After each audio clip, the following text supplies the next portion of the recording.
Hadirin dan hadirat yang dirahmati oleh Allah Subhanahu wa taala, pada kesempatan yang berbahagia ini kita akan membahas tentang salah satu dari rukun iman yang keenam, yaitu al-iman bil qadar, beriman terhadap takdir khairihi wa syarrihi, yang baik maupun yang buruk.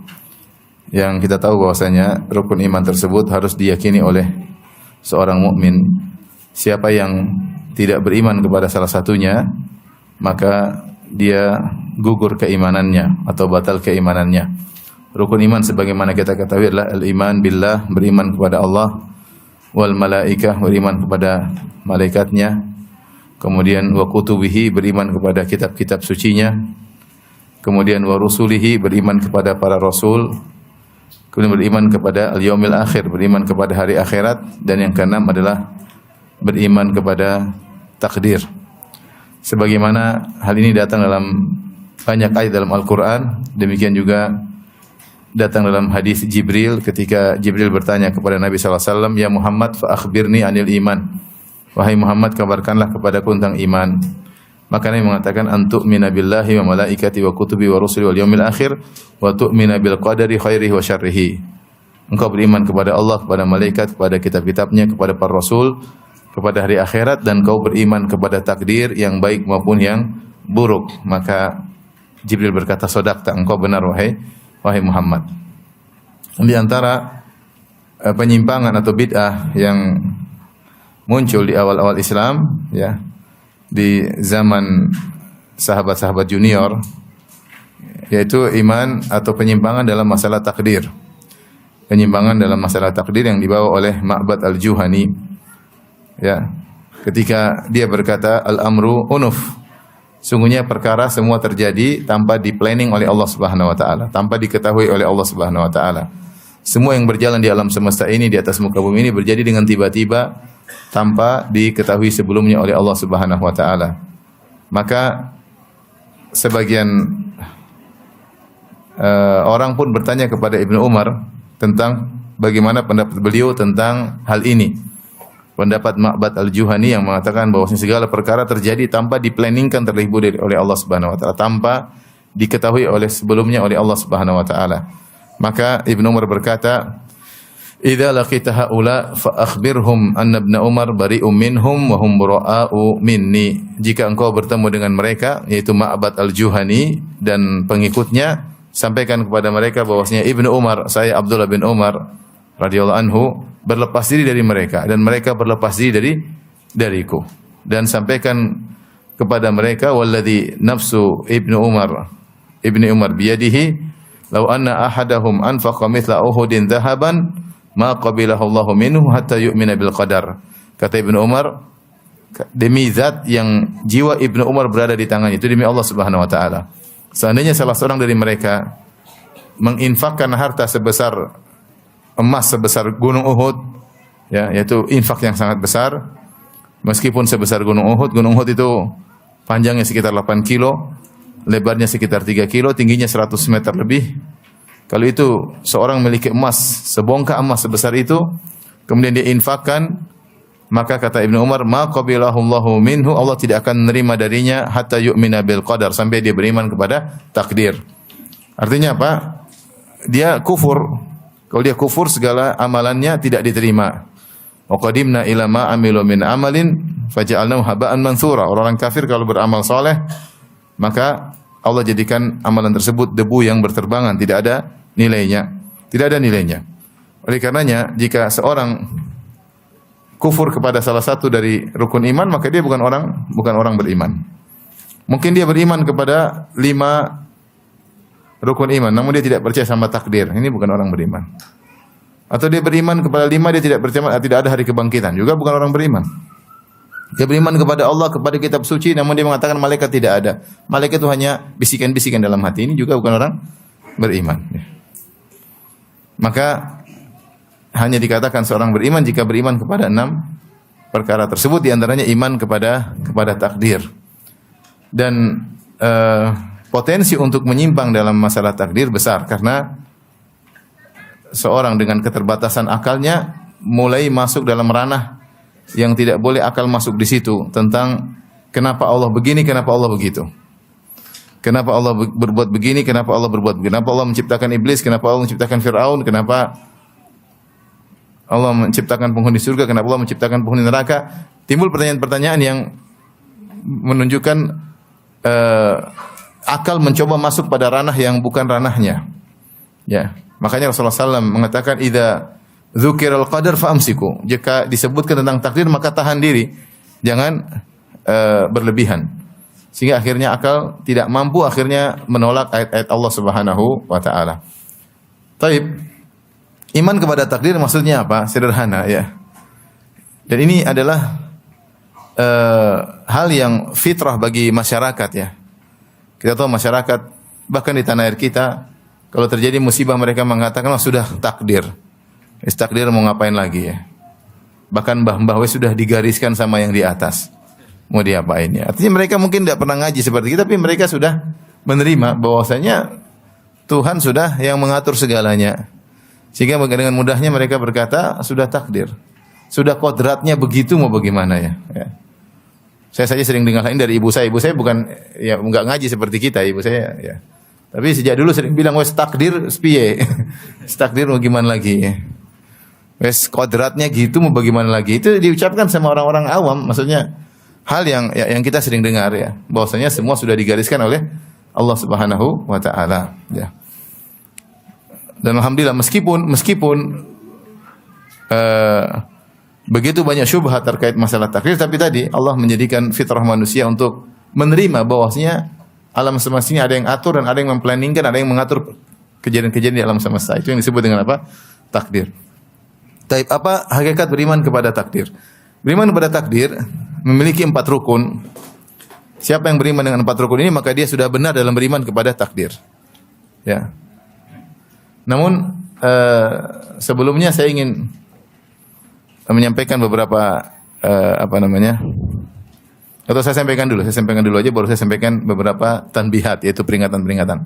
4 rukun tersebut dikatakan seorang beriman kepada takdir. Pertama, dia meyakini tentang ilmu Allah, bahwasanya Allah Subhanahu wa taala mengetahui semua yang akan terjadi. Ilmu Allah meliputi segalanya, termasuk meliputi semua yang akan apa? Terjadi. Kemudian semua yang akan terjadi tersebut, ini yang kedua, rukun kedua, Allah tulis.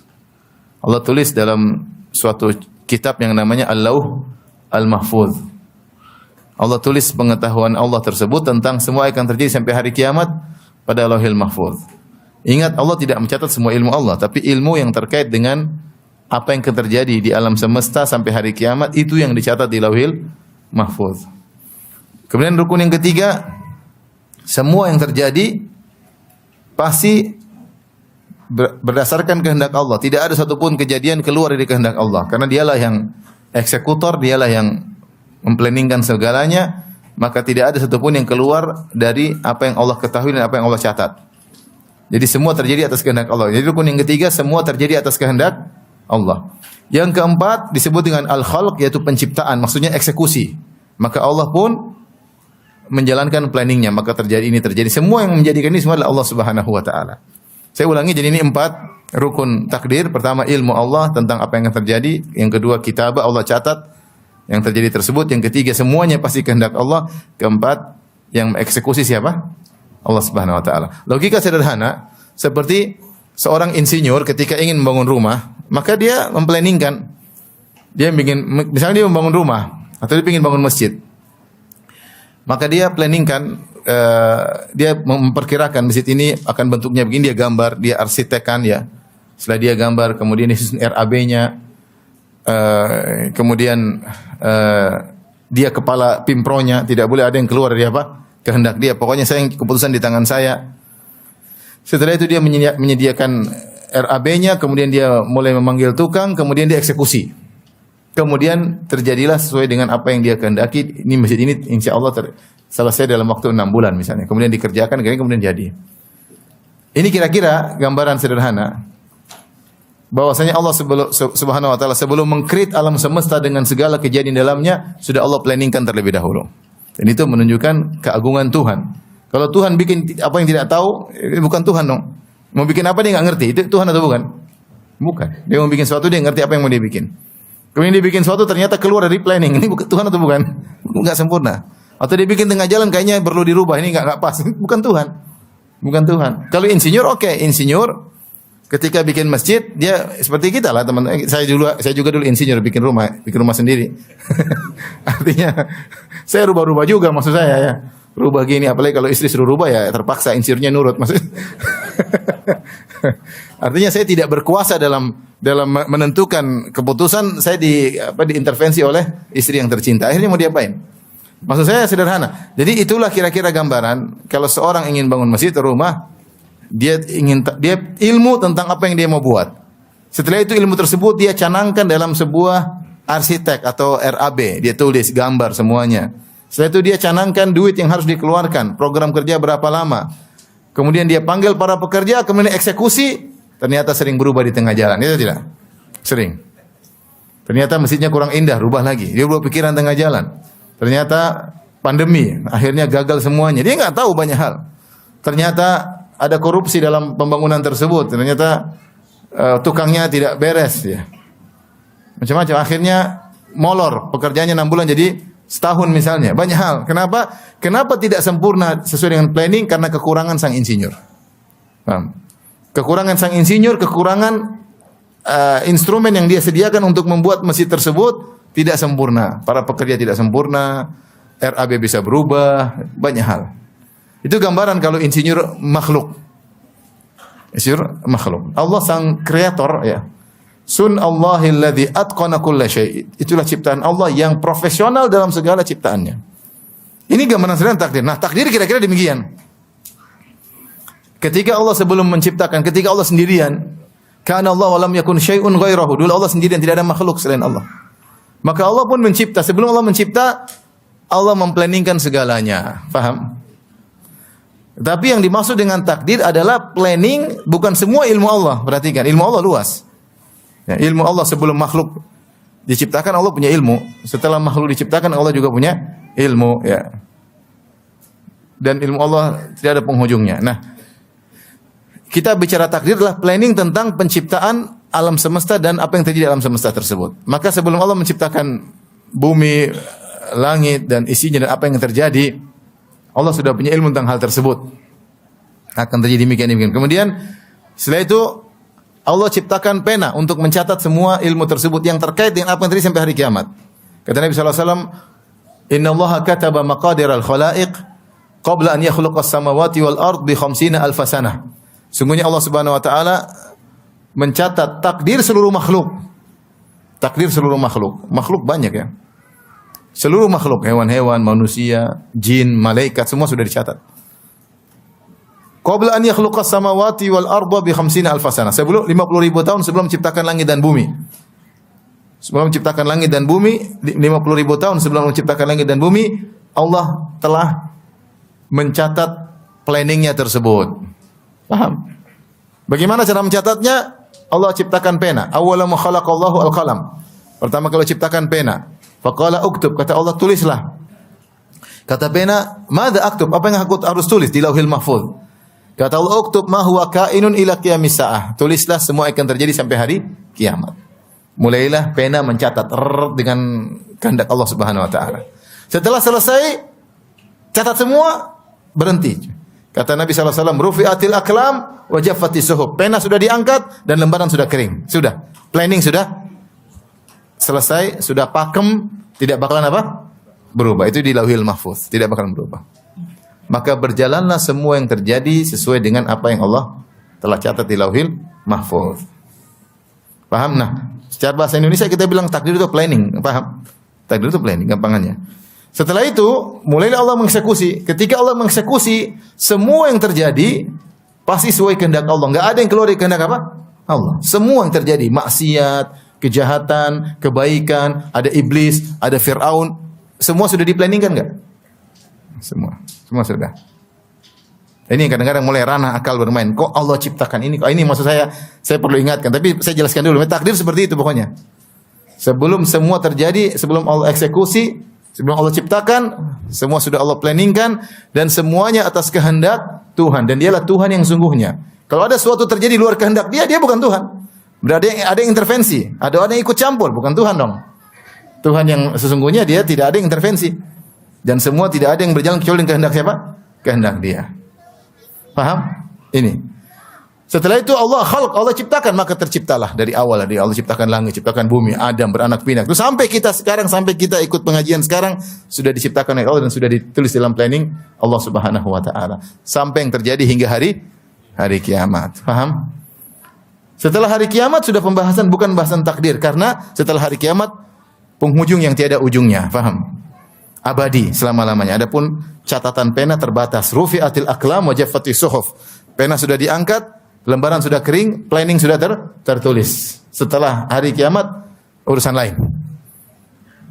Sampai sini paham? Selesai. Itulah namanya beriman kepada takdir. Ada 4 rukunnya. Rukun pertama apa? Ilmu. Kedua apa? Kitabah, mencatat di lauhil apa? Mahfuz. Yang ketiga semua atas kehendak apa? Allah. Yang keempat eksekusi, yaitu khalq, penciptaan. Taib. Apa sih maksud kita beriman pada takdir? Ini sebenarnya maksudnya sederhana. Yaitu kalau kamu kehilangan sesuatu jangan putus asa. Kalau kamu dapat sesuatu jangan sombong, itu aja.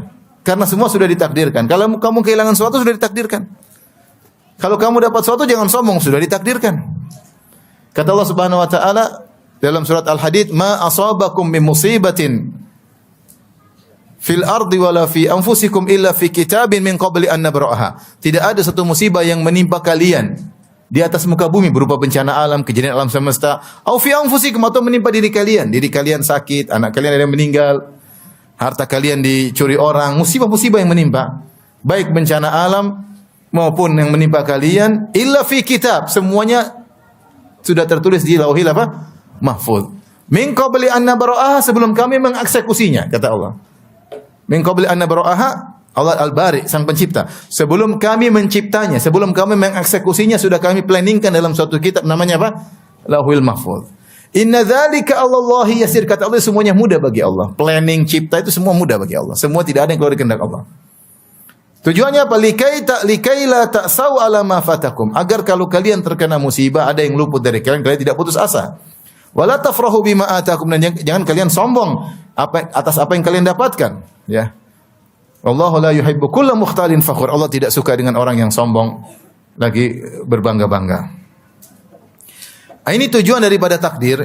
Itu sebenarnya tujuannya. Bukan untuk kita bahas kenapa Allah ciptakan iblis, kenapa Allah ciptakan Fir'aun, kenapa dia beriman, kenapa ini tidak. Itu di luar ranah kita. Tapi tujuannya ini. Sehingga kalau kita terkena musibah, kita tahu semua sudah ditakdirkan.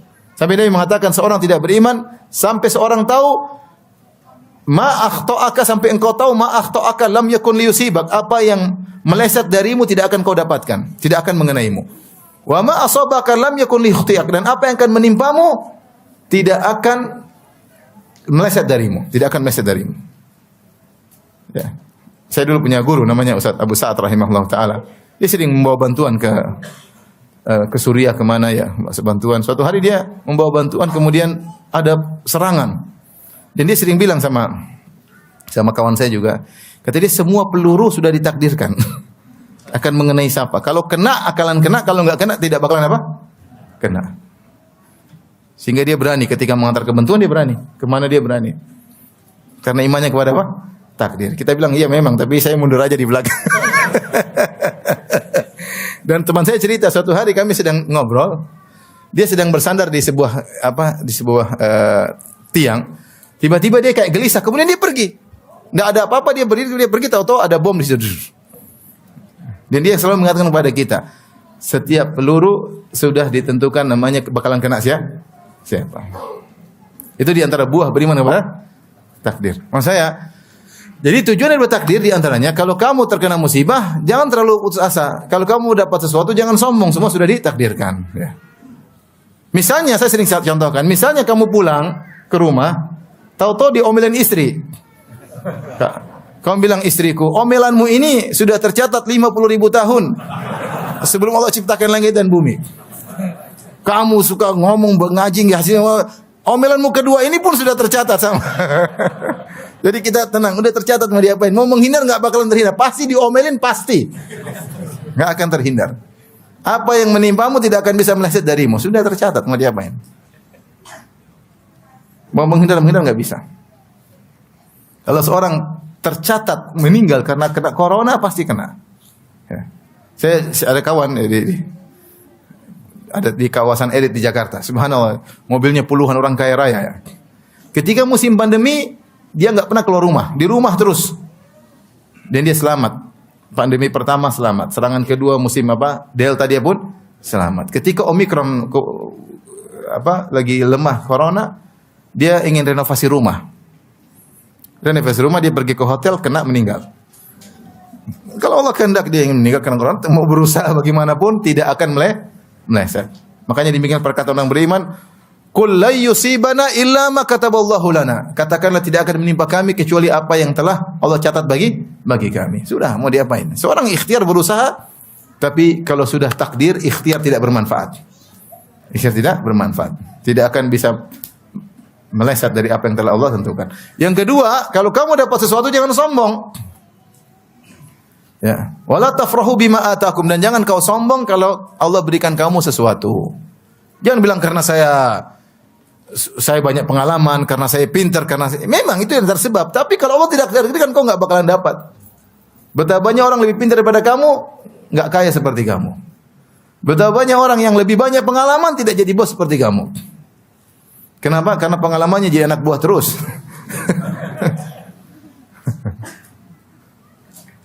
Saya punya teman dua dalam kondisi beruang, sama-sama punya duit. Kebetulan saya umrah sama mereka berdua. Terus teman saya satu bilang, Ustaz Firanda, kalau dia sih beda dengan saya. Dia penampilan keren, saya penampilan seadanya. Kenapa? Karena dia lahir langsung kaya. Udah takdirkan lahir langsung apa? Kaya. Kalau saya miskin dulu, becak dulu, jadi tukang dulu, baru sekarang jadi miliarder atau triliuner ya. Tapi intinya, subhanallah, semua sudah digariskan oleh siapa? Allah Subhanahu. Ada orang nggak punya pengalaman, tahu-tahu lahir langsung apa? Kaya. Siapa? Anak raja.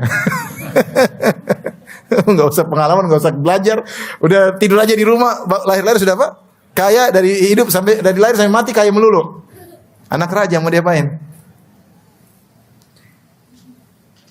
Jadi inilah maksud dari beriman kepada takdir. Kita beriman tentang 4 rukun takdir tersebut. Dan itu akan menenangkan jiwa seseorang. Ya. Bosnya semua sudah ditakdirkan oleh Allah Subhanahu wa taala, dan kita yakin bahwasanya semua takdir Allah pasti ada hikmahnya. Baik. Yang sering jadi permasalahan ketika akal mulai masuk dalam kenapa begini, kenapa begitu, mulai berpikir, kenapa Allah menciptakan keburukan. Ini yang sering. Kenapa Allah ciptakan iblis? Kalau tidak ciptakan iblis kan semua masuk surga, selesai. Kita bilang kalau tidak ciptakan iblis tidak perlu ada antum. Nggak ada ceritanya di atas muka bumi ini. Jadi Allah menciptakan sesuatu, para ulama berusaha menjelaskan. Ada namanya sesuatu yang dikehendaki secara zatnya, dan ada sesuatu yang dikehendaki karena dibalik sesuatu tersebut. Karena dibalik sesuatu tersebut, bukan secara zatnya, tapi dibalik sesuatu tersebut. Sederhananya begini. Kalau kita makan ayam, tentunya kita memang ingin makan ayam tersebut. Berarti kita memang menghendaki makan ayam tersebut. Tapi kalau dokter misalnya mengamputasi sesuatu, bukan, dia tidak ingin sebenarnya membuat orang menjadi cacat, kaki dipotong, tapi ada sesuatu di balik itu yang dia inginkan, yaitu agar orang ini selamat. Paham? Ini namanya sesuatu yang buruk, tapi di balik keburukan tersebut ada kebaikan. Dan ini Allah sebutkan dalam surat Ar-Rum, kata Allah Subhanahu wa taala, "Dhaharal fasadu fil barri wal bahri bima kasabat aydin nas liyudhiqahum ba'dhal ladzi amilu la'allahum yarji'un." Sungguh telah nampak kerusakan di daratan maupun di lautan. Ya Allah ciptakan kerusakan.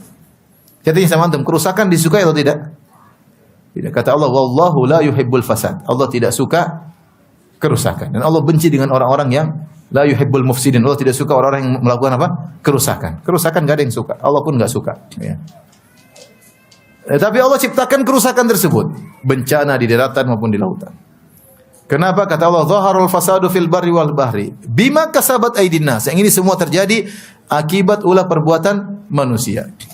Buat apa Allah menciptakan kerusakan tersebut? Liyudhiqahum ba'dalladzi amilu, agar Allah membuat mereka merasakan akibat sebagian ulah perbuatan mereka, akibat maksiat yang mereka lakukan, akibat pembangkangan yang mereka lakukan terhadap perintah-perintah Allah Subhanahu wa taala, akibat beraninya mereka menerjang larangan-larangan Allah Subhanahu wa taala. Allah buat mereka merasakan sebagian ulah perbuatan mereka. Tujuannya la'allahum yarji'un, agar mereka sadar. Agar mereka sadar. Gampangannya kita ada anak kita yang sayang kita jewer. Kenapa kita jewer? Supaya dia tidak nakal, ya enggak? Menjewer, kita suka enggak jewer anak? Kita enggak suka. Apalagi kita pukul anak, kita enggak suka. Tapi tujuan kita di balik itu ada. Tujuannya agar dia menjadi apa? Baik. Ini gambaran sederhana bahwasanya kita manusia terkadang melakukan satu keburukan, ya. Namun di balik keburukan tersebut ada apa? Kebaikan, ada hikmah. Sebagai contoh ketika terjadi diskusi antara Nabi Musa dengan Nabi Khadir. Ketika Nabi Musa dan Nabi Khadir, apa yang dilakukan Nabi Khadir? Nabi Khadir sama Nabi Musa naik di atas perahu gratisan. Tahu-tahu setelah gratisan malah Nabi Khadir rusak perahu tersebut. Nabi Musa, kenapa merusak perahu? Sudah naik gratis kok perahunya dirusakin. Ternyata Nabi Khadir menjelaskan, ya.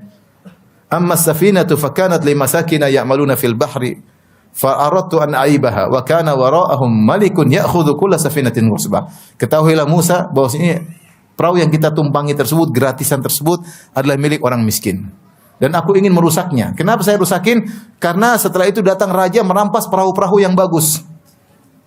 Ada perahu yang jelek tidak mau dibiarin aja. Maka saya rusakin. Karena kalau saya tidak rusakin, nanti dirampas sama raja yang zalim. Ini contoh Nabi Khidir melakukan satu perbuatan buruk, ada masalah di balik itu, paham? Contohnya. Ini contoh. Jadi mau saya, demikian pula walillahil matsalul a'la, demikian juga perumpamaan yang tinggi bagi Allah Subhanahu wa taala. Allah menciptakan berbagai hal yang buruk. Ada hikmah dan maslahat yang mungkin terkadang bisa kita cari-cari dan terkadang tidak kita ketahui.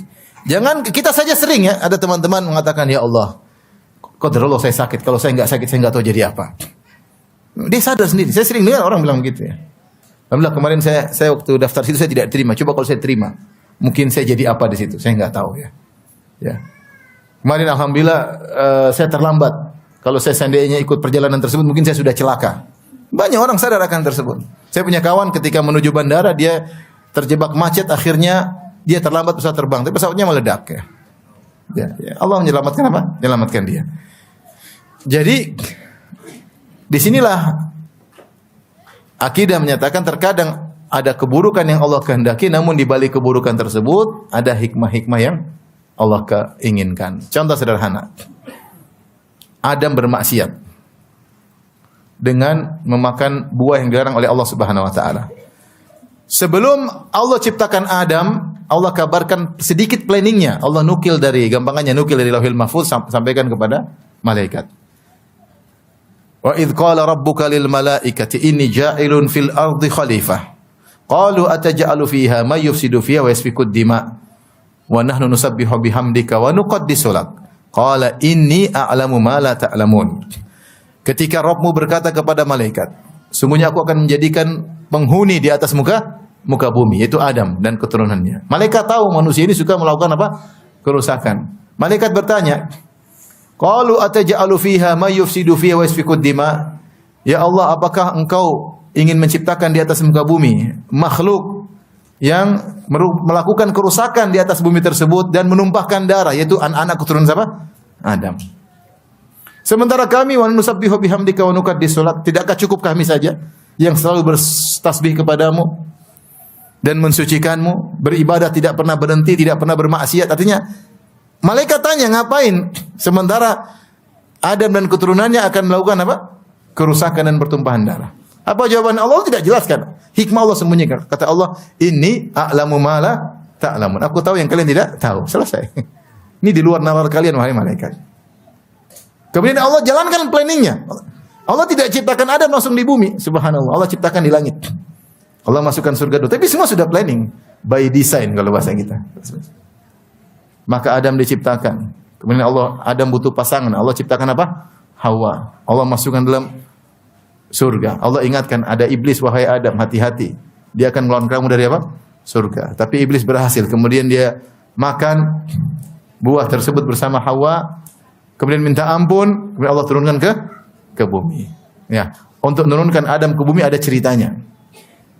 Makanya ketika tahajja Adam wa Musa, berdebat antara Adam dan Musa. Kemudian Musa berkata kepada Adam, "Wahai Adam, engkau telah mengeluarkan kami dari apa? Surga." Maka Adam berkata, "Wahai Musa, atalumuni, apakah kau mencela aku gara-gara suatu perkara yang sudah Allah takdirkan sebelumnya?" Kata siapa? Adam alaihissalam. "Kau mencela aku." Oleh karenanya kita tidak, jadi kalau kita berdalil dengan takdir dalam rangka untuk musibah itu boleh. Ya sudah musibah mau diapain? Takdir. Tapi kalau berdalil dengan takdir untuk maksiat nggak boleh. Misalnya ketahuan mencuri, sudah takdir saya mencuri. Oke, saya tangkap kamu juga takdir. Makanya ketika ada seorang datang khalifah, dia mencuri, dia mengatakan, saya sudah takdir mencuri. Kata khalifah tersebut, saya potong tanganmu juga sudah takdir. Paham? Saya potong tanganmu juga sudah takdir. Tapi kalau dalam rangka musibah, ya sudah mau diapain, sudah qadarullah, itu tidak apa-apa, artinya menyesal, bertobat, kemudian bilang sudah takdir, itu boleh. Seperti Adam alaihissalam. Ya Adam mengerti bahwasanya dia makan buah tersebut by design, sudah ditakdirkan oleh Allah. Tapi dia bukan untuk membenarkan perbuatan dia. Dia mengakui dia salah. Tapi dia tidak bisa keluar dari apa? Takdir. Intinya Allah menciptakan sesuatu yang dalam pandangan kita buruk, yaitu Adam melanggar, paham? Adam melanggar, kemudian Adam makan buah tersebut. Adam diturunkan, kemudian anak keturunannya melakukan kerusakan, menumpahkan darah. Ini kerusakan enggak? Makanya ketika malaikat mengatakan, "Ataj'alu fiha may yufsidu fiha wa yasfiku dima." Apakah menciptakan di muka bumi makhluk yang akan melakukan kerusakan dan menumpahkan darah? Allah tidak mau, tidak. Allah ya memang benar begitu. Tapi kata Allah, "Inni a'lamu ma la ta'lam." Aku tahu apa yang kalian tidak ketahui. Oleh karenanya ketika para ulama membahas, berusaha mencari apa sih hikmahnya Allah ciptakan iblis? Kenapa Allah tidak ciptakan malaikat saja? Seperti malaikat berkata, ngapain ciptakan manusia?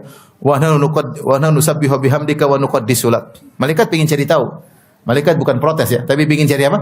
Tahu. Sementara kami malaikat senantiasa bertasbih, memuji Engkau, menganjungkan Engkau, tidak pernah bermaksiat.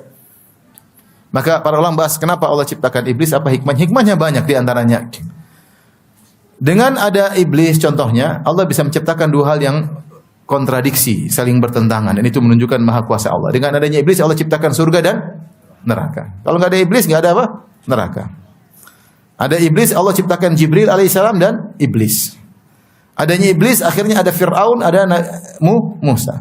Ada iblis maka ada Abu Jahal, ada siapa? Nabi Muhammad sallallahu alaihi wasallam. Dengan adanya iblis, maka ada namanya berjuang. Allah menunjukkan bagaimana hamba-hambanya berjuang. Ada pertarungan, berjihad misalnya, dengan mengangkat senjata, membela agama Allah ketika orang kafir menyerang. Maka ada perlawanan. Di sini ada orang-orang soleh mengorbankan jiwa dan raga karena Allah Subhanahu Wa Taala. Kalau tidak ada iblis, tidak ada itu namanya. Tidak ada. Paham? Dengan adanya iblis, ada yang namanya bertobat. Kalau nggak ada iblis, nggak ada orang bermaksiat.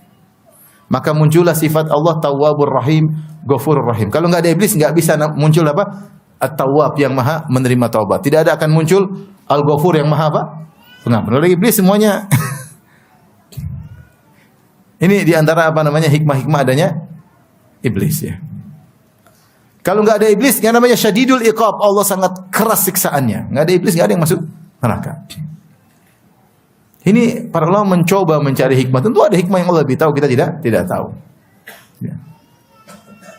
Ada yang mengatakan, Ustaz, bisa kan? Apa nggak bisa Allah Maha Kuasa? Kemudian menampakkan sifat Maha Pengampunnya tanpa ada iblis. Ya, kita bilang nggak bisa. Ini sama saja kamu bilang, apakah Allah mampu naik ke bawah? Ya nggak ada. Nama naik ke atas. Apakah Allah mampu menciptakan segitiga yang bulat? Kalau segitiga nggak mungkin bulat, paham?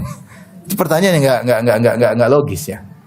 Apakah Allah mampu mengampuni sementara tidak ada yang berdosa? Lagi mana tidak ada yang berdosa yang mau diampuni? Paham? Itulah di antara para ulama mencari hikmah kenapa diciptakan iblis.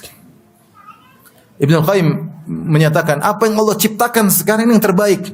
Alam semesta dengan berbagai macam instrumennya, dengan berbagai macam variannya. Ada yang begini, ada yang begini, ada yang tidak pernah bermaksiat namanya malaikat. Ya. Ada yang bermaksiat terus namanya iblis dan anak buahnya. Ada yang kadang maksiat, kadang taat namanya manusia. Subhanallah, sempurna. Ketika Allah ciptakan misalnya makhluk malaikat ya kurang-kurang keren alam tersebut. Paham? Kalau Ibnu Qayyim bahas. Artinya ini semua sudah by design dan desain Allah yang terbaik. Dan Allah akan menciptakan suatu alam tersendiri lagi yang disebut dengan surga. Tapi lain, sekarang Allah ciptakan dulu model seperti di dunia ini. Yang seandainya cuma iblis saja tidak sempurna. Kalau malaikat saja kurang keren. Ada malaikat, ada iblis, ada yang tengah-tengah manusia dan jin. Ya. Dengan varian yang bervariasi. Sun Allahillati atqana kulla syai'. Itulah ciptaan Allah yang sempurna, yang profesional dalam segala ciptaannya. Nah, ini saya ingin sampaikan agar kita tidak termakan dengan khayalan-khayalan. Kita bilang Allah menciptakan sesuatu yang buruk karena ada hikmah di balik itu. Paham? Maka di antara iman kepada takdir, wa tu'mina bil qadari khairihi wa syarrihi. Kata Nabi SAW. Rukun iman yang keenam, engkau beriman kepada takdir yang baik maupun yang buruk. Artinya yang baik sudah diplanningkan, sebagaimana yang buruk juga sudah diplanningkan. Kenapa Allah planningkan yang buruk? Ada kebaikan di balik itu yang tidak kita pahami. Malaikat saja tanya kepada Allah, kenapa engkau ciptakan ya Rabb Adam keturunannya yang melakukan kerusakan, menumpahkan darah? Allah cuma menjawab, inni a'lamu ma la ta'lamun. Aku tahu yang kalian tidak kalian ketahui. Selesai. Ketika orang-orang musyrikin bertanya kepada Nabi sallallahu alaihi wasallam, ahaula imanallahu alaihim min bainina? Apakah mereka Muhammad dan teman-temannya Allah beri karunia sementara kami tidak? Allah mengatakan alaihissallahu alam bisyakirin. Allah lebih tahu mana yang lebih bersyukur. Selesai. Ya, Allah lebih tahu mana yang bersyukur. Siapa yang Allah pilih jadi kafir, yang Allah pilih jadi beriman, itu urusan Allah Subhanahu wa taala. Ketika Nabi Muhammad SAW berusaha memberi hidayah kepada Abu Talib, memberi petunjuk, sampai Abu Talib, paman yang sangat dia cintai, yang selalu membela Islam. Sampai akhir hayatnya Rasulullah SAW datang jenguk. Rasulullah SAW berkata, ya ammi, qul la ilaha illallah, kalimatan uhajulaka bi'indallah. Wahai pamanku, ucapkan la ilaha illallah. Engkau apalagi kurang, wahai Abu Talib. Engkau seperti ayahku sendiri. Engkau saudara kandung bapakku. Engkau rawat aku sekejap aku masih kecil. Engkau mencintaiku lebih daripada anak-anakmu sendiri. Engkau pasang badan kalau ada orang-orang ingin memusuhiku. Tidak ada yang berani mengorekku sedikit pun ketika engkau masih ada.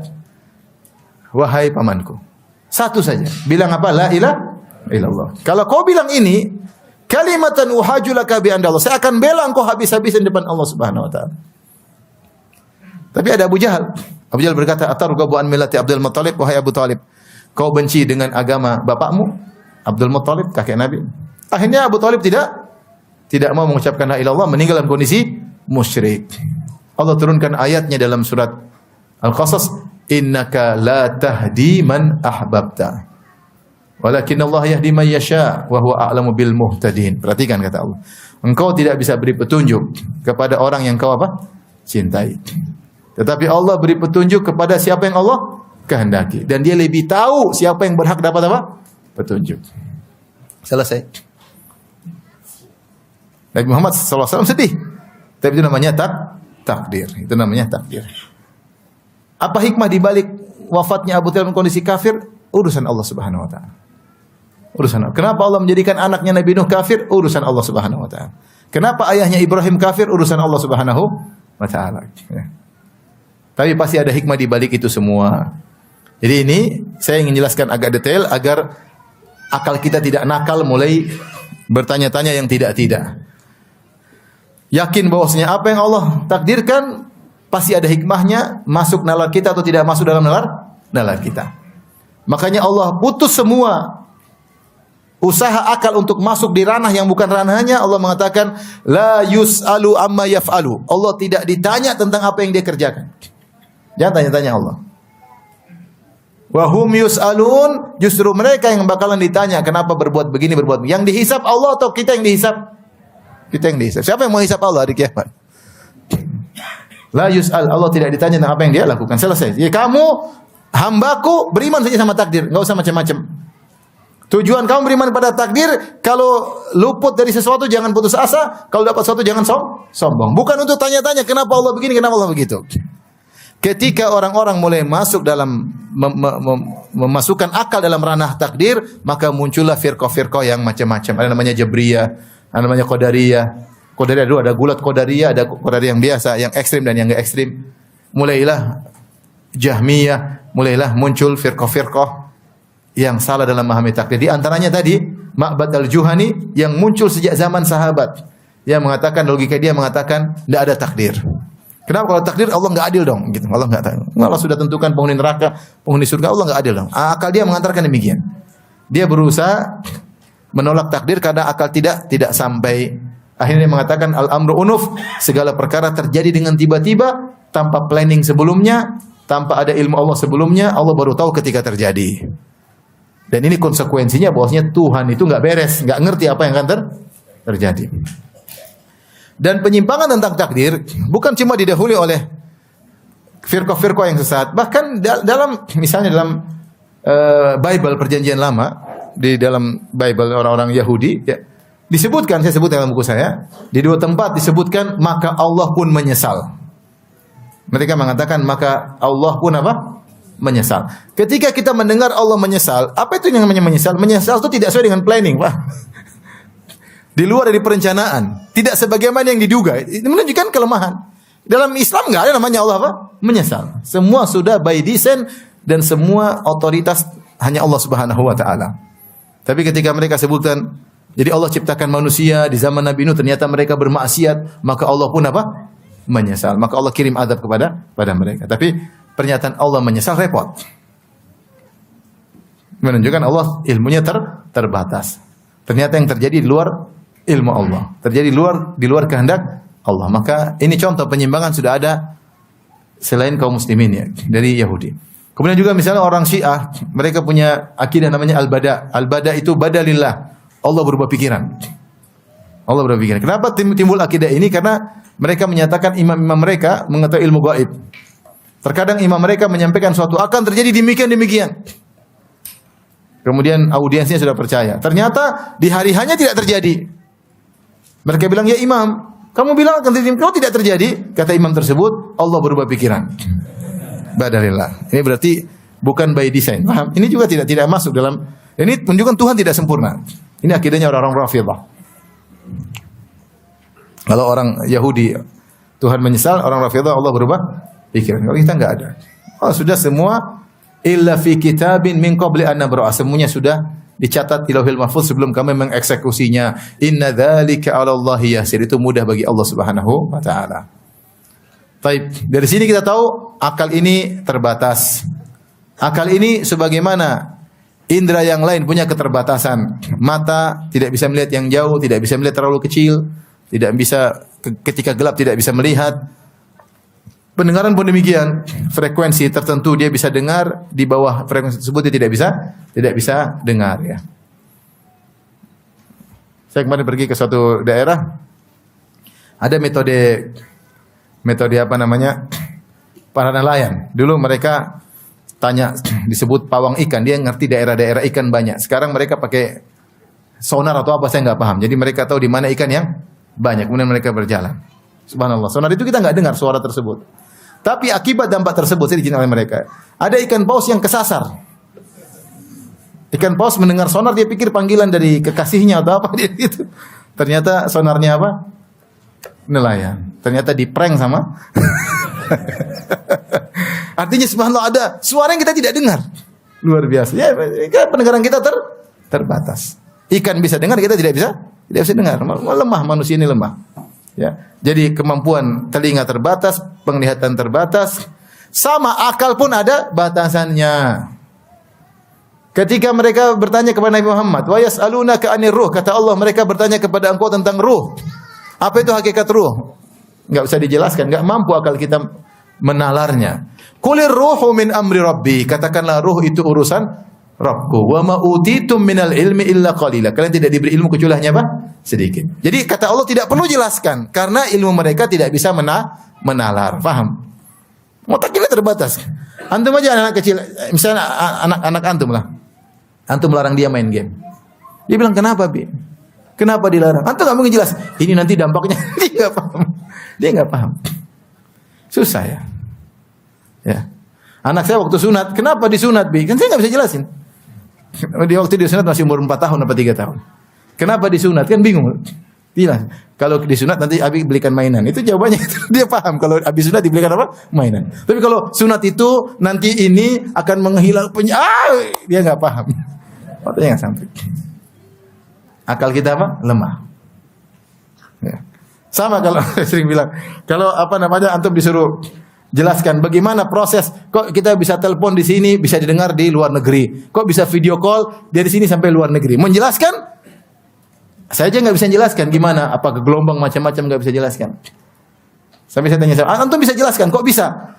Kita bisa video call dari sini sampai luar negeri. Dia jawab bisa, Ustaz. Kalau kuota masih ada masih bisa. Akal dia cuma bicara kuota, ada kuota bisa. Saya maksudnya bukan itu. Maksudnya kenapa gelombang kok bisa wajah kita ke sini bisa terbiaskan ke sana? Enggak, saya saja enggak bisa jelaskan. Enggak, akal saya enggak sampai. Saya butuh ilmu untuk bisa menjelaskan tersebut. Jadi akal kita ini banyak tidak sampai. Ibarat anak kecil nakal kita larang dia enggak ngerti. Kita menjelaskan enggak, Pak? Profesor ngajar anak umur 2 tahun, ngerti atau tidak? Enggak bisa ngerti. Ini antara makhluk dengan ilmu makhluk yang sama-sama cetek. Apalagi kita membicara tentang kenapa Allah begini, kenapa Allah begitu, subhanallah. Kecuali ilmu ente selevel dengan Allah baru ente ngerti. Enggak bisa. Ya. Ketika ditanya, "Wa yas'alunaka 'anir ruh." Mereka bertanya kepada tentang ruh. Qulir ruhu min amri. Enggak usah jelasin. Karena enggak bakalan sampai dalam mereka. Katakanlah ruh urusan Allah. Wa ma utitum minal ilmi illa qalila. Kalian tidak diberi ilmu kecuali cuma sedikit. Nah, ini sebagai pengantar. Makanya Al-Imam Abu Hanifah rahimahullah mengatakan, seorang kalau berbicara takdir seperti lihat matahari. Semakin dia menatap tajam, semakin dia melihat dengan detail, dia semakin sakit matanya. Enggak mampu. Mata dia enggak sampai, paksa dia tambah sakit. Takdir semakin detail-detail semakin bingung. Kenapa bingung? Enggak jelas. Ya. Oleh karenanya ketika sahabat Ali bin Abi Thalib radhiyallahu anhu ditanya, apa itu takdir? Kata Ali bin Abi Thalib, "Tariqun muzlim la taslukhu." Takdir detail-detailnya itu seperti jalan yang gelap, maka jangan kau tempuh. Apa itu takdir? Dia mengatakan, "Bahrun azim la talijhu." Laut yang luas jangan kau masuk di dalamnya. Enggak usah. Cukup kita tahu secara global, detail kenapa begini, kenapa begitu, maka itu rahasia Allah Subhanahu wa taala. Makanya para ulama mengatakan, "Al-qadar sirullahil maktum." Takdir adalah rahasia Allah yang tersembunyi. Ini semua secara global tentang takdir, dan kita masuk pada pembahasan inti, yaitu analogi yang keliru tentang masalah takdir ya. Ada beberapa analogi tersebar di masyarakat yang keliru tentang takdir. Yang pertama, analogi yang disampaikan oleh Jabriyah. Mereka mengatakan bahwasanya manusia itu ibarat kapas atau buluh yang diterbangkan oleh angin. Dia tidak bisa berkutik, dia hanya mengalir bersama angin tersebut. Dia mengalir bersama angin tersebut. Ini analogi yang disampaikan oleh Jabriyah, sehingga seakan-akan kita semua terpaksa. Dia mengatakan manusia seperti harakatul murta'ish, seperti orang yang lagi gemetar. Ketika seorang dia gemetar, dia enggak pingin, tapi tangannya bergerak apa? Sendiri. Ya. Ini tentu logika disampaikan oleh orang Jabriyah yang meyakini bahwasanya manusia tidak punya kehendak sama sekali. Dia hanyalah pasrah dengan ketentuan Tuhan tanpa ada kehendak sama sekali. Ini analogi pertama, analogi yang salah. Kenapa? Secara syariat Allah menyatakan manusia punya kehendak. Meskipun kehendak tersebut tidak akan keluar dari kehendak Allah, tapi manusia punya kehendak.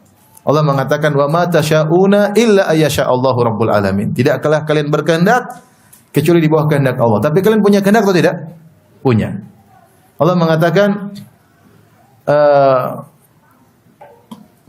"Wa hadainahu najdain." Kami berikan petunjuk kepada dia dengan 2 petunjuk. Ada jalan kebaikan, jalan keburukan. Ada yang memilih jalan kebaikan, ada yang memiliki jalan apa? Keburu. Allah tidak pernah maksa, dia milih sendiri. Ya.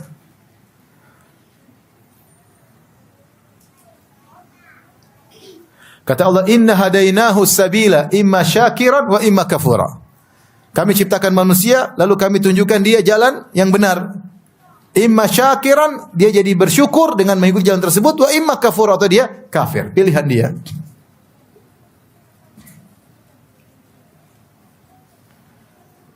Wa amma Samud fastahabbul ama 'alal huda. Allah mengatakan, adapun kaum kafir fastahabbul ama 'alal huda. Mereka lebih menyukai kesesatan daripada petunjuk. Jadi mereka milih. Ya.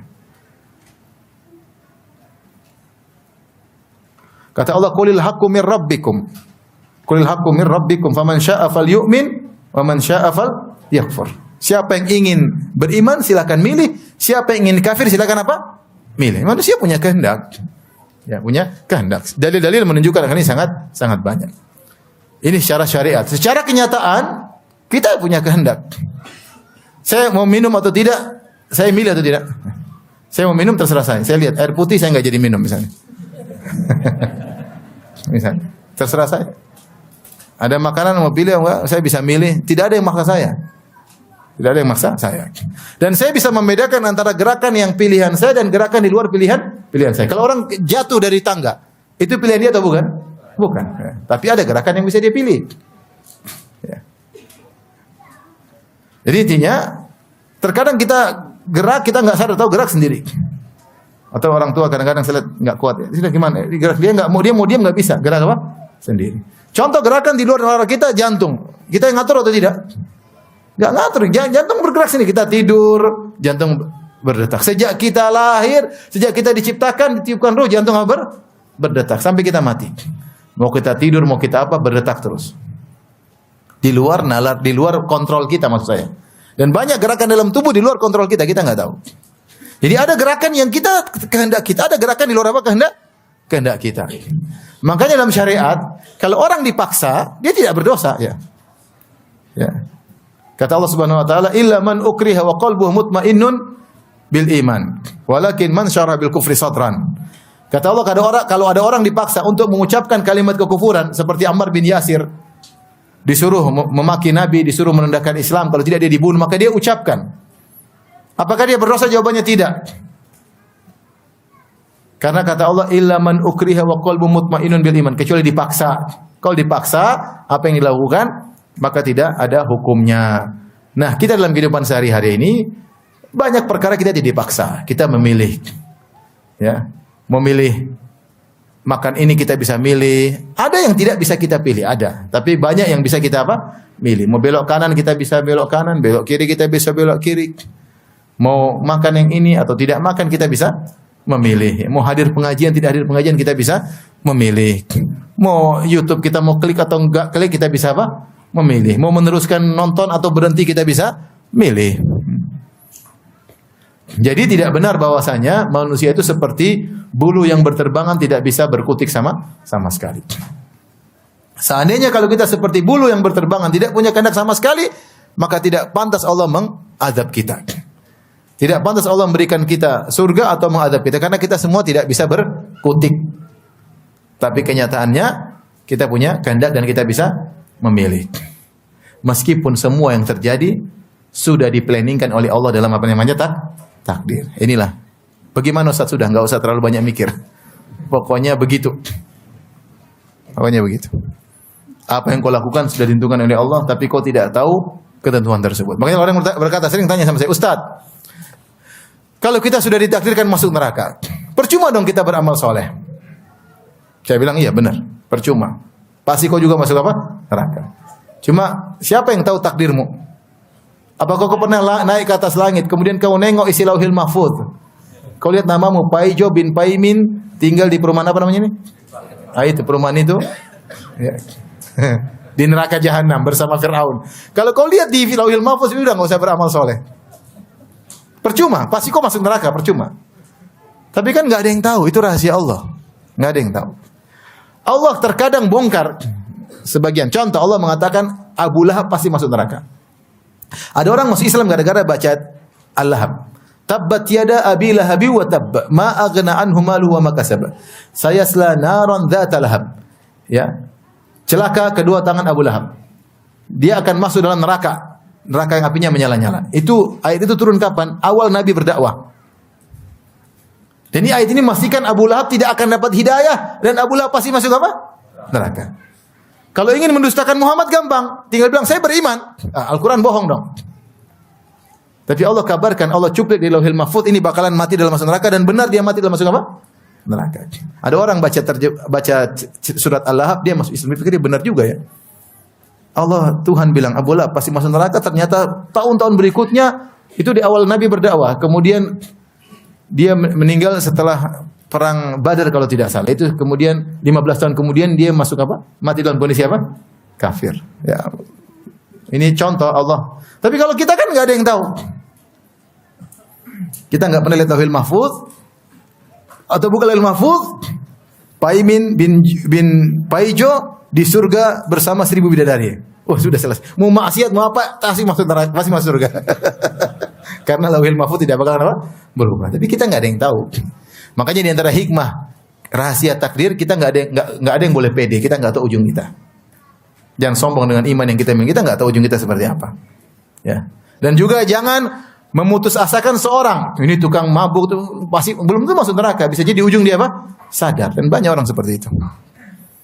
Ya. Jadi logika pertama bahwasanya manusia seperti bulu yang berterbangan tidak benar karena kita punya kehendak, kita bisa memilih ya. Meskipun semuanya sudah ditakdirkan. Analogi yang berikutnya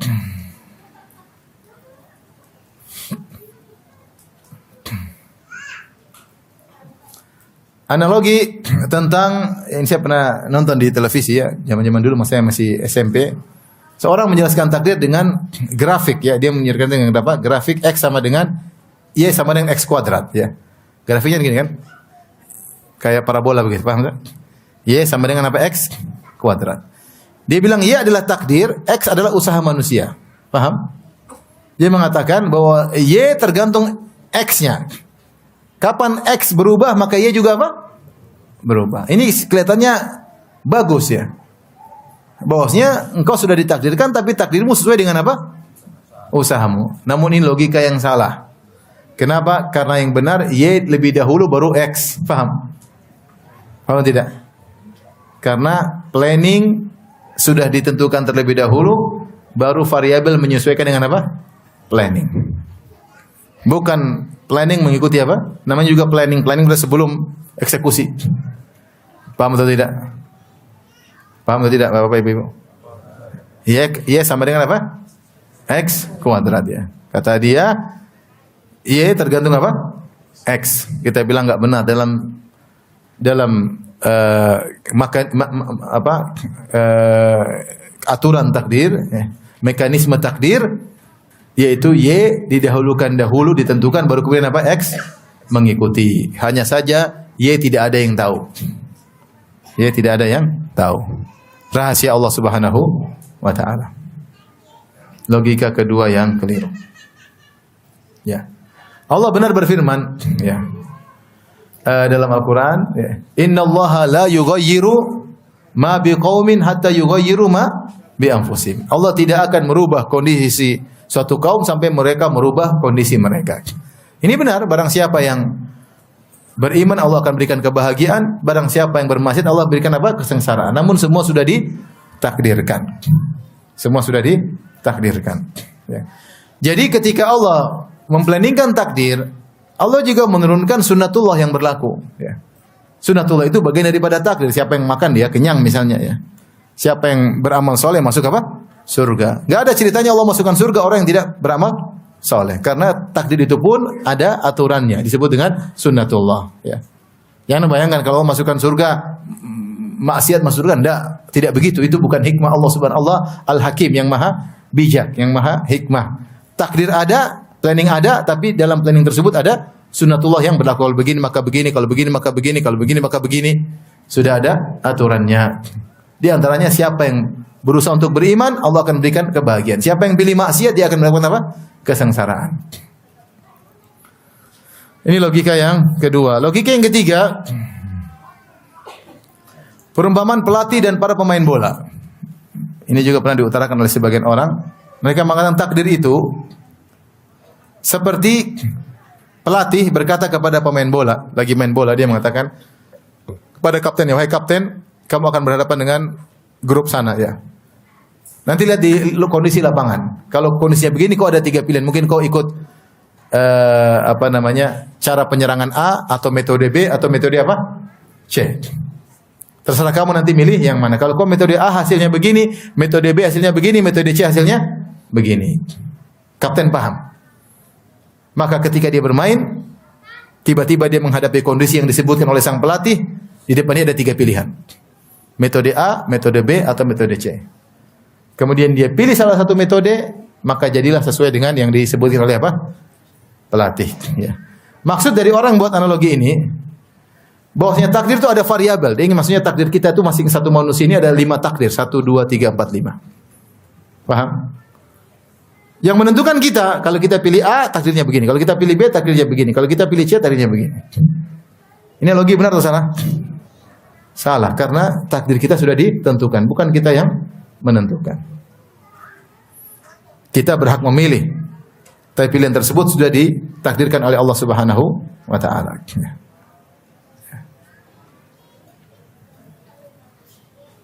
Paham titik kesalahannya? Paham seakan-akan takdir yang menentukan apa? Kita. Yang benar takdir sudah ditentukan, tapi dalam takdir tersebut ada aturan yang berlaku. Siapa yang beriman masuk surga, siapa yang kafir masuk neraka. Ini semua sudah ditakdirkan. Antum jangan terlalu banyak mikir lah. Pokoknya ini salah udah. Karena kalau tidak begini berarti Allah enggak sempurna, desainnya keliru, paham? Berarti Allah enggak tahu ini bakalan milih apa. Allah enggak ini ternyata main bola milih mana, Allah enggak tahu. Ini enggak benar berarti. Tuhan tersebut tidak sempurna, dia tidak tahu apa yang akan dia lakukan. Kemudian analogi yang berikutnya yang keliru. Perumpamaan guru dan murid-muridnya. Ini analogi agak logis tapi juga salah. Ini qadariyah. Jadi begini. Dia mengatakan Allah tidak menentukan tapi Allah hanya mengetahui. Ini qadariyah. Qadariyah ada 2. Qadariyah ekstrim yang mengatakan Allah tidak tahu sama sekali. Kalau terjadi baru Allah tahu. Inilah qadariyahnya Ma'bad al-Juhani yang muncul di zaman Ibnu Umar. Namanya Gulat al-Qadariyah atau al-Qadariyatul Gulat. Qadariyah ekstrim. Mengatakan Allah tidak tahu apa yang terjadi. Kalau sudah terjadi baru Allah tahu. Ini kafir. Kalau qadariyah yang kedua tidak kafir. Dia hanya mengatakan Allah hanya mengetahui, namun Allah tidak menentukan. Allah hanya mengetahui dan Allah tidak menentukan. Karena kalau dia bilang Allah menentukan, Allah tidak adil. Untuk menyatakan Allah adil, dia bilang Allah tidak menentukan. Manusia akan menentukan masing-masing. Allah hanya mengetahui. Ibaratnya gini. Dia mengibaratkan seorang guru. Seorang guru punya murid 10 orang. Guru tersebut bikin ujian. Kemudian guru tersebut kasih ujian. Setelah kasih ujian, guru sudah tulis yang ranking 1 ini, ranking 2 ini, ranking 3, yang tinggal kelas murid kesekian-sekian. Guru tahu yang bahkan berhasil adalah murid pertama, kedua dan sekian. Yang bakalan ranking 1 murid sekian, yang bakalan tidak lulus murid sekian. Tapi yang menentukan mereka sendiri. Guru hanya sekedar mengetahui. Ini logika cukup masuk, tapi ini juga tidak benar. Karena eksekutornya bukan sang guru, paham? Eksekutornya bukan apa sang guru. Kalau kita dalam mekanisme takdir, siapa eksekutornya? Allah Subhanahu wa taala.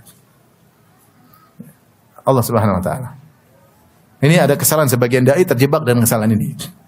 Ya, ingin menjelaskan apa? Keadilan ya. Tapi kalau dia ingin menjelaskan Allah adil, berarti Allah tidak tahu. Berarti Allah bukan eksekutor. Berarti Allah bukan pencipta yang sesungguhnya. Paham? Ternyata cuma mengetahui doang. Dia tidak bisa eksekusi. Dia bahkan diintervensi tidak bisa. Cuma nonton doang gampangannya. Dan itu tidak sesuai dengan mekanisme Tuhan yang maha kuasa. Paham? Paham tidak? Kalau enggak paham ya sudah. A'udzubillahi minasyaitonir rajim. Jangan kena syubhat ya. Ya. Pokoknya ini sesat. Selesai. Kenapa sesat? Karena hilang rukun yang keempat. Eksekusi. Karena itu Allah hanya sekedar mengetahui, tidak mengeksekusi. Paham? Taib. Yang terakhir analogi yang disebut oleh juga Al-Qadariyah. Dia ingin menjelaskan Allah Maha Adil. Dia mengatakan Allah dan makhluk ibarat seorang ayah. Jadi dia tidak mau mengatakan Allah menentukan penghuni surga siapa, penghuni neraka. Iblis masuk neraka, Firaun, Allah dia tidak ingin. Dia tidak ingin menyatakan Allah ciptakan iblis. Iblis jahat sendiri kata dia enggak. Firaun bukan ciptaan Allah, tapi dia jahat sendiri. Dia mengatakan demikian. Jadi tidak ada Allah menentukan penghuni surga, penghuni neraka. Jadi semua di luar dari takdir Allah. Allah hanya mengetahui. Dia nanti mengatakan begini. Analoginya seperti seorang ayah punya anak dua. Kemudian dua-duanya dikasih pedang. Silakan nak, gunakan pedangmu untuk kemaslahatan. Ternyata berjalan dengan waktu, yang satu menggunakan pedangnya untuk berjihad di jalan Allah, yang satu menggunakan pedangnya untuk merampok. Baik. Apakah ayahnya salah? Tidak. Ayahnya kan yang penting sudah kasih apa? Pedang. Ayahnya sudah adil. Kasih pedang yang sama, mereknya sama, ketajamannya sama. Cuma yang satu menggunakan pedangnya untuk berjihad, yang satu menggunakan pedangnya untuk apa? Merampok. Ini logika tentang Allah dan makhluk. Seakan-akan dia mengatakan Allah sudah kasih semuanya. Sama semuanya. Tapi yang satu bermaksiat ya salah sendiri. Yang satunya taat salah sendiri. Allah tidak punya intervensi. Dan ini logika yang salah. Kenapa? Ini pun tidak bisa menjelaskan keadilan Allah. Seandainya dua anak ini memiliki kemampuan yang sama, kecerdasan yang sama persis, dan pedang yang diberikan sama persis, kira-kira outputnya sama atau tidak? Pastinya sama. Ibaratnya kalau seorang bikin robotnya persis sama, energinya sama, ini sama. Kalau dijalankan pasti jalannya sama, nggak ada jalan satu kanan satu lurus. Ketika ada satu belok kanan berarti ada energinya yang beda. Iya atau tidak? Iya atau tidak? Iya. Ya. Karena kalau inputnya sama, outputnya pasti apa? Sama. Dua anak ini pasti beda. Ya. Artinya dia ingin menjelaskan Allah Maha Adil. Kenyataannya input yang Allah berikan kepada makhluk tidak sama. Ada seorang yang lahir dalam kondisi sudah muslim, di hadapan keluarga muslim, di lingkungan pesantren, mau sama orang lahir di tempat maksiat. Kenapa bisa begini? Itu urusan Allah. Itu yang kita bilang Allah tidak ditanya. Kenapa yang satu lahir di negara barat di tengah keluarga ateis, kemudian dia jadi ateis, yang satu lahir di lingkungan muslim, beriman, bertauhid. Masa mau disamakan inputnya? Inputnya beda atau sama? Beda. Kenapa bisa beda? Itulah yang urusan Allah, kita tidak tahu. Paham? Ya sudahlah, ikhwan dan akhwat, jangan terlalu berdalam-dalam. Ya. Pokoknya antum kalau kena musibah, diomelin istri, bilang istriku, omelanmu sudah tercatat 50.000 tahun sebelum Allah menciptakan langit dan bumi. Paham? Kalau qadarullah suaminya poligami, ya sudah mas. 50.000 tahun sebelum ciptaan bumi kamu sudah ditakdirkan mau diapain. Itu namanya takdir. Kalau dapat kenikmatan jangan sombong. Saya gini, saya pintar. Itu Allah sudah kasih. Ya. Bukan karena kamu cerdas pun yang kasih cerdas siapa? Allah. Ya. Semuanya dari Allah Subhanahu. Jangan sombong dengan apa yang Allah berikan kepadamu. Itu inti dari tujuan kita belajar takdir. Bukan untanya kenapa Allah begini, Allah ciptakan iblis, kenapa ini. Bukan urusan kita. Ilmu kita cetek tidak bakalan sampai pada nalar tentang hikmah Allah Subhanahu wa taala. La yus'alu amma yaf'alu wa hum yus'alun. Allah tidak ditanya apa yang dilakukan dan mereka akan ditanya. Demikian saja.